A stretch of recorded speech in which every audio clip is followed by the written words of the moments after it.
ഇനി സുഹൃത്തുക്കളെ, ആദം നബി അലൈഹിസ്സലാത്തു വസ്സലാമിന്റെ ചരിത്രം, ആ ചരിത്രത്തിൽ ഇബ്ലീസ് ആദമിന് സുജൂദ് ചെയ്യാത്ത സംഭവം ഉണ്ടല്ലോ, അതിനെ നഗ്നമായി ദുർവ്യാഖ്യാനം ചെയ്തുകൊണ്ട് അള്ളാഹുവിലേക്ക് മധ്യവർത്തി വേണമെന്നതിനെ ഇബ്ലീസ് സ്വീകരിച്ചില്ല. അതുകൊണ്ട് അവൻ കാഫിറായി. ആ ഇബ്ലീസിന്റെ തൗഹീദാണ് ഇപ്പൊ മുജാഹിദുകളുടെ തൗഹീദെന്ന് എല്ലാ ഖുബൂരികളും വാദിക്കുന്നത് പോലെ ഫദ്ലുള്ളയും വാദിക്കുന്നുണ്ട്. കൺട്രോൾ എന്നാൽ അല്ലാഹു തആല ഇത് പറയാൻ വേണ്ടി അല്ലാഹു തആല നിയോഗിച്ച ഒന്നാമത്തെ ആളാരാ? ഒന്നാമത്തെ മനുഷ്യൻ, ഒന്നാമത്തെ പ്രവാചകരായി അല്ലാഹു നിയോഗിച്ചു ബഹുമാനപ്പെട്ട ആദം നബി അലൈഹിസ്സലാത്തു വസ്സലാം. ഇന്നി ജാഇലുൻ ഫിൽ അർളി ഖലീഫ, ഞാൻ ഭൂമിയിലേക്ക് ഒരു പ്രതിനിധിയെ നിശ്ചയിക്കാൻ പോകുന്നു, എന്റെ ഒരാളെ ഞാൻ ഭൂമിയിലേക്ക് നിശ്ചയിക്കാൻ പോകുന്നു. അങ്ങനെ ആദം നബി അലൈഹിസ്സലാത്തു വസ്സലാമിനെ അല്ലാഹു സൃഷ്ടിച്ച് മലക്കുകൾക്ക് മുമ്പിൽ ആദം നബി അലൈഹിസ്സലാത്തു വസ്സലാമിനെ സമർപ്പിച്ച് അല്ലാഹു ഫസ്റ്റ് പറയുന്ന കാര്യം എന്താണ്? മലക്കുകളോട്, ആദം നബി അലൈഹിസ്സലാമിനെ സൃഷ്ടിച്ച മലക്കുകളോട് പറയുന്നു, വഇദ് ഖുൽനാ ലിൽ മലായികതി ഇസ്ജുദൂ ലി ആദം ഫസജദൂ ഇല്ലാ ഇബ്ലീസ് അബാ വസ്തക്ബറ വകാന മിനൽ കാഫിരീൻ. വഇദ് ഖുൽനാ ലിൽ മലായികതി, നാം മലക്കുകളോട് പറഞ്ഞു, ഇസ്ജുദൂ ലി ആദം, നിങ്ങൾ ആദം നബിക്ക് സാഷ്ടാംഗം നമിക്കുക, നിങ്ങൾ ആദം നബിക്ക് സുജൂദ് ചെയ്യുക, നിങ്ങൾ ആദമിന്റെ മുമ്പിൽ നിങ്ങളുടെ തല കുനിക്കുക, നിങ്ങൾ ആദമിന് സുജൂദ് ചെയ്യുക. ഫസജദൂ, അവർ സുജൂദ് ചെയ്തു. ഇല്ലാ ഇബ്ലീസ്, ഇബ്ലീസ് ഒഴികെ അവര് സുജൂദ് ചെയ്തില്ല. വസ്തക്ബറ വകാന മിനൽ കാഫിരീൻ, അവൻ അഹങ്കരിച്ചു. അവനെ കുറിച്ച് അല്ലാഹു ഏതൊരാൾക്കും അറബി ഭാഷ അറിയുന്ന, ഏതൊരാൾക്കും തിരിയുന്ന ഭാഷയിൽ ഒരു കിതാബിന്റെയും ഇബാറത്തല്ല, വളരെ വ്യക്തമായി അല്ലാഹു പറയുന്നു, വകാന മിനൽ കാഫിരീൻ, അവന് കാഫിരീങ്ങളുടെ കൂട്ടത്തിൽപ്പെട്ടയാളാണ്, അവന് സത്യനിഷേധികളുടെ കൂട്ടത്തിൽപ്പെട്ടയാളാണ്. എന്താ ഇബ്ലീസ് ഇവിടെ ചെയ്ത തെറ്റ്? അല്ലാഹു ആദം നബി അലൈഹി ഇസ്ലാമിനെ സൃഷ്ടിച്ച് ഞാൻ ഭൂമിയിലേക്ക് നിശ്ചയിക്കുന്ന ഖലീഫയാണെന്ന് പറഞ്ഞു, എന്റെ പ്രതിനിധിയാണ് എന്ന് പറഞ്ഞു. എന്നിട്ട് അല്ലാഹു മലക്കുകളോട് പറയാണ്, ഇതാ ഉസ്ജുദൂ ലി ആദം, ആദം നബിക്ക് നിങ്ങൾ സുജൂദ് ചെയ്യണം, ആദം നബിക്ക് നിങ്ങൾ സാഷ്ടാംഗം നമിക്കണം. മലക്കുകൾ സുജൂദ് ചെയ്തു, ഇബ്ലീസ് സുജൂദ് ചെയ്തില്ല. അപ്പൊ ഇബ്ലീസ് കാഫിരീങ്ങളുടെ കൂട്ടത്തിൽ പെട്ടുപോയി. എന്താ ഇബ്ലീസ് കാഫിരീങ്ങളുടെ കൂട്ടത്തിൽ പെടാനുള്ള കാരണം? ഇബ്ലീസ് പറഞ്ഞു, അല്ലാഹുവേ നിനക്ക് ഞാൻ സുജൂദ് ചെയ്യില്ല, അല്ലാഹുവേ നിനക്ക് ഞാൻ സുജൂദ് ചെയ്യില്ല എന്ന് ഇബ്ലീസ് പറഞ്ഞിട്ടില്ല.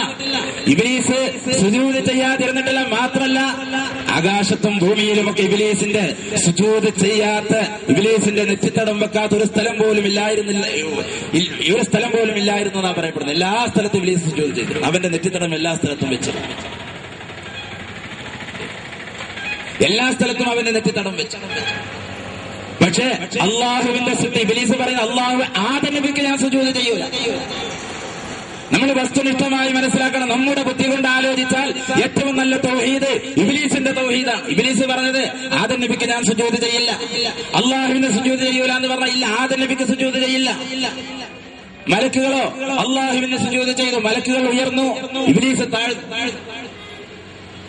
മലക്കുകളും അല്ലാഹുവോട് പറയുകയാണ്, ഞങ്ങൾ ആദമിന് സുജൂദ് ചെയ്യില്ല, നിന്റെ ഖലീഫയെ ഞങ്ങൾ അനുസരിക്കില്ല, ഞങ്ങൾ വേണമെങ്കിൽ നിന്നെ ആരാധിച്ചോളാം, നിനക്ക് സുജൂദ് ചെയ്തോളാം, നിനക്ക് സാഷ്ടാംഗം നമിച്ചോളാം എന്നാണ് അവർ പറഞ്ഞത്. എങ്കിൽ അല്ലാഹുവേ നീ സൃഷ്ടിച്ച ഒരു സൃഷ്ടിയുടെ മുമ്പിൽ തലകുനിക്കുകയോ എന്ന് മലക്കുകൾ പറഞ്ഞിരുന്നുവെങ്കിൽ എന്തുമാത്രം വലിയ തൗഹീദ്, എന്തുമാത്രം ഉന്നതമായ ആദർശം നമുക്കൊക്കെ പറയാൻ താല്പര്യമുള്ളതല്ലേ. എന്റെ തല അല്ലാഹുവേ നിന്റെ മുമ്പിലല്ലാതെ മറ്റൊരാളുടെ മുമ്പിലും എന്റെ തല കുനിക്കില്ല, വേണമെങ്കിൽ നിന്റെ മുമ്പിൽ എന്റെ തല കുനിക്കാം, മറ്റൊരു സൃഷ്ടിയുടെ മുമ്പിൽ എന്റെ തല കുനിക്കില്ല എന്ന് പറയുന്ന തൗഹീദ് എത്ര ഉന്നതമായ തൗഹീദാകുമായിരുന്നു. മലക്കുകൾ അത് പറഞ്ഞില്ല, ഇബ്ലീസും അത് പറഞ്ഞു. അതോടുകൂടെ അല്ലാഹു തആല ആദ്യ പ്രവാചകനെ നിയോഗിച്ച് നമ്മുടെ സങ്കല്പത്തിലെ തൗഹീദ് അല്ലാഹു തകിടം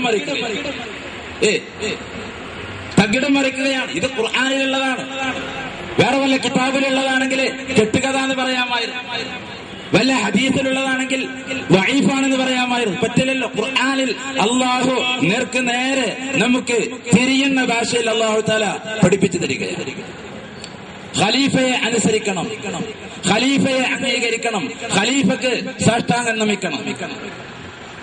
അള്ളാഹുവാണ് പറയുന്നത്. ആദം നബി അലൈഹി സ്വലാത്തു വസ്സലാമിന് സുജൂദ് ചെയ്യാനുള്ള കാരണം എന്താ? മലക്കുകള് അള്ളാഹു പറഞ്ഞു.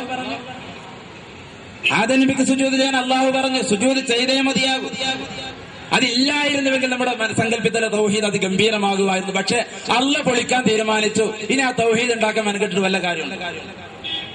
നമുക്ക് പ്രയാസമുള്ള തൗഹീദ്, വസീലകളില്ലാത്ത, ഇടയാളന്മാരില്ലാത്ത, സൃഷ്ടിക്ക് സുജൂദ് ചെയ്യാത്ത തൗഹീദായി അള്ളാഹു അതിനെ തകിടം മറിക്കുകയാണ് ചെയ്യുന്നത്. അപ്പോ ആദ്യ മനുഷ്യനെ നിയോഗിച്ചിട്ട് നമ്മളെ സങ്കല്പത്തിലുള്ള തൗഹീദിനെ അള്ളാഹു പൊളിച്ചു. എന്താ സംഭവം? ആദമിന് സുജൂദ് ചെയ്യാതിരിക്കാൻ ഇബ്ലീസ് പറഞ്ഞ കാരണം, ഇബ്ലീസ് ആ പറഞ്ഞ കാരണം ഖുർആൻ പല സ്ഥലത്തും പറഞ്ഞിട്ടുണ്ട്. മുസ്ലിയാർ എന്താ പറഞ്ഞത്? ഇബ്ലീസിന്റെ പേരിൽ ഒരു പച്ച നുണ. എല്ലാ കുബൂരികളും പറയുന്നതന്നെയാണ്, അള്ളാഹുവേ നിനക്ക് എത്ര സുജൂദ് വേണമെങ്കിലും ഞാൻ ചെയ്തോളാ, പക്ഷെ നിന്റെ സൃഷ്ടിയായ ആദമിന് ഞാൻ സുജൂദ് ചെയ്യൂല എന്ന് ഇബ്ലീസ് പറഞ്ഞു. എത്ര നല്ല തൗഹീദ്! അത് ഇബ്ലീസ് പറഞ്ഞിട്ടില്ല, അത് ഇബ്ലീസിന്റെ പേരിൽ ഈ ഇബ്ലീസ് പറഞ്ഞ നുണയാണ്. മനസ്സിലായില്ലേ? കാരണം ഇബ്ലീസ ഏറ്റവും വലിയ നുണയൻ. ഓൻ അപ്പുറത്തുനിന്ന് ചിരിക്കുണ്ടാവും. ഞാൻ പോലും ചിന്തിക്കാത്തിരുന്നോണ എന്റെ പേരിൽ പറയാ, ഇങ്ങനത്തെ വെള്ള ഇബ്ലീസുകൾ ഈ നാട്ടിലുണ്ടല്ലോ, കേരളത്തിൽ എന്ന് ഇബ്ലീസ് അപ്പുറത്തുനിന്ന് ചിരിക്കുണ്ടാവും. പരിശുദ്ധ ഖുർആനിൽ 8 സൂറത്തുകളിൽ വ്യത്യസ്ത ശൈലിയിൽ ഈ സംഭവം പറഞ്ഞിട്ടുണ്ട്. സൂറത്തുൽ ബഖറയിൽ പറഞ്ഞു, അബാ വസ്തക്ബറ, മുസ്ലിയാർ പോതിയത് തന്നെ അവൻ വിസമ്മതിച്ചു, അവൻ അഹങ്കാരം കാണിച്ചു.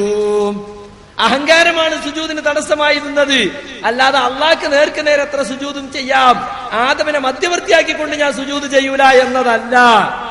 സൂറത്തുൽ അറാഫിൽ അല്ലാഹു അതാ പറയുന്നു, ഖാലമാ മനഅക അല്ലാ തസ്ജുദ ഇദ് അമർതുക, ഞാൻ നിന്നോട് കൽപ്പിച്ചപ്പോൾ സുജൂദ് ചെയ്യാതിരിക്കാൻ നിനക്ക് തടസ്സമെന്തായിരുന്നു എന്ന് ആരോട് ചോദിച്ചു? ഇബ്ലീസിനോട് അള്ളാഹു ചോദിച്ചു. അപ്പൊ ഇബ്ലീസിന്റെ മറുപടി അതാ അല്ലാഹു സുബ്ഹാനഹു തആല ഉദ്ധരിക്കുന്നു, ഖാല അന ഖൈറും മിൻഹു ഖലഖതനീ മിൻ നാരിൻ വ ഖലഖതഹു മിൻ തീൻ. ബുദ്ധി മുസിയാക്കന്മാർക്ക് പണയം വെച്ചിട്ടില്ലാത്ത തരീഖത്തുകാരെ ചിന്തിച്ചോളി. എന്താ ഇബ്ലീസ് പറഞ്ഞത്? നീ എന്നെ സൃഷ്ടിച്ചത് തീയിൽ നിന്നാണ്, ആദമിനെ സൃഷ്ടിച്ചതോ മണ്ണിൽ നിന്നും. അതുകൊണ്ട് അന ഖൈറും മിൻഹു, ഞാൻ മണ്ണിനേക്കാൾ സൃഷ്ടിക്കപ്പെട്ടവന്, മണ്ണുകൊണ്ട് സൃഷ്ടിക്കപ്പെട്ട ആദമിനേക്കാൾ ഞാൻ ഉത്തമനാണ്, ഞാൻ ആദമിനേക്കാൾ ശ്രേഷ്ഠനാണ്. നീ എന്നെ സൃഷ്ടിച്ചത് തീ കൊണ്ട്, ആദമിനെ സൃഷ്ടിച്ചത് മണ്ണുകൊണ്ട്. മണ്ണാൽ സൃഷ്ടിക്കപ്പെട്ട ആദമിന് തീയാൽ പടക്കപ്പെട്ട ഞാൻ സുജൂദ് ചെയ്യുകയോ എന്ന അഹംഭാവമാണ് ഇബ്ലീസിനെ തടഞ്ഞു നിർത്തിയത്. അതുപോലെ തന്നെ പരിശുദ്ധ ഖുർആൻ മറ്റൊരു സ്ഥലത്ത് സൂറത്തുൽ ഹിജ്റിലും ഇതേ വാചകം പറഞ്ഞിട്ടുണ്ട്, ഖാല യാ ഇബ്ലീസു മാലക അല്ലാ തകൂന മഅസ്സാജിദീൻ. മലക്കുകൾ സുജൂദ് ചെയ്തപ്പോൾ ജിന്ന് വർഗത്തിൽപ്പെട്ട ഇബ്ലീസ് ആ കൂട്ടത്തിൽ പെടാതിരിക്കാൻ നിനക്ക് എന്താണ് തടസ്സമായത്? ഖാല, അവൻ പറഞ്ഞു, ലമ്മ കുല്ലി യസ്ജുദ ലി ബശരിൻ ഖലഖതഹു മിൻ സൽസാലിൻ മിൻ ഹമയിൻ മസ്നൂൻ. കറുത്ത ചെളി പാകപ്പെടുത്തി ഉണ്ടാക്കിയ, മുട്ടിയാൽ ശബ്ദമുണ്ടാകുന്ന കളിമണ്ണിൽ നിന്ന് നീ സൃഷ്ടിച്ച ആ ആദമുണ്ടല്ലോ, മനുഷ്യനുണ്ടല്ലോ, അവന് ഞാൻ സുജൂദ് ചെയ്യേണ്ടവനല്ല. ലമ്മ കുല്ലി അസ്ജുദ ലി ബശരിൻ, ഈ പറഞ്ഞ മനുഷ്യന് ഞാൻ സുജൂദ് ചെയ്യേണ്ടവനല്ല, ഞാൻ മഹാനല്ലേ, ഞാൻ വലിയ ആളല്ലേ. ഈ അഹംഭാവമാണ് യഥാർത്ഥത്തിൽ ഇബ്ലീസിനെ സുജൂദിൽ നിന്ന് തടഞ്ഞു നിർത്തിയത്. അപ്പൊ ഇബ്ലീസ് പറയാത്ത ഒരു കാര്യം, അസ്ജുദു ലിമൻ ഖലഖ